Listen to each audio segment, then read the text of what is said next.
অনেকগুলো মহেশ ছড়ানো আছে।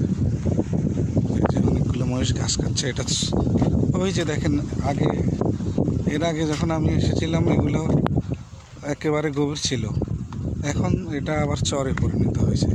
দেখি এই 1 বছরের ব্যবধানে আবার ওদিকটায় ভাঙন হতেছে। এই জন্যই বলে এটা নদীর খেলা।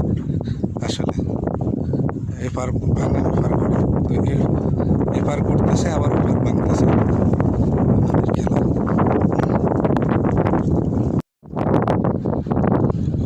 মহিষগুলা ঘাস খাচ্ছে, ছেড়ে দেওয়া হয়েছে। কারণ এখন মনে হয় বাটার সময়, এই জন্য পানি একদম নিচে চলে গেছে। এই জন্য মহেশ ছেড়ে দেওয়া হয়েছে ঘাস খাওয়ার জন্য। আবার জোয়ারের সময় যে সম্ভবত পানি এখান পর্যন্তই আসে, একেবারে লাস্ট দ্বার পর্যন্ত হয়েছে। কারণ এখানে আমি ভিজে দেখতেছি এই যে পানি আসে, আর জাল দেওয়া হয়েছে, এই যে ঘের দেওয়া হয়েছে মাছের জন্য। এই যে নৌকা আছে এখানে, জোয়ার হলে যখন পানিটা পুরো হয়ে যায়, এখন পানি নেমে গেছে, আবার পরে এখান থেকে মাছ ধরে নেয়। জোয়ারের সময় পানি এই পর্যন্তই আসে, এই যে দেখেন এখানে পানি আছে, এটা ভিজা। আর এখন পুরা চর থেকে নদীর মধ্যে চলে গেছে পানি, বাটার সময় চলতেছে। এই জন্য এটা ঠিক মুসাফরের আগে বাংলা বাজার, এই যে ব্রিজটা বাংলা বাজার, এটা হচ্ছে কোম্পানিগঞ্জ আর ফেনী সোনাগাজীর সংযোগ সড়ক।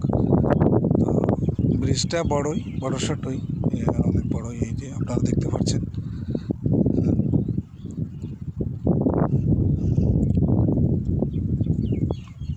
এরপর আমরা মুসাপুরের দিকেও যাব, অনেকদিন পর আসছি। আর আপনারা জানেন ইতিমধ্যে সরকার মুসাপুরের ব্যাপারে খুবই গুরুত্ব দিয়ে কাজ করার পথে এগুচ্ছে।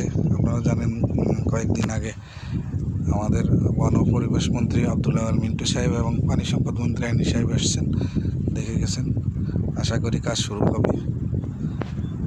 তো আমরা মুসাপুরের দিকে যাব ইনশাল্লাহ।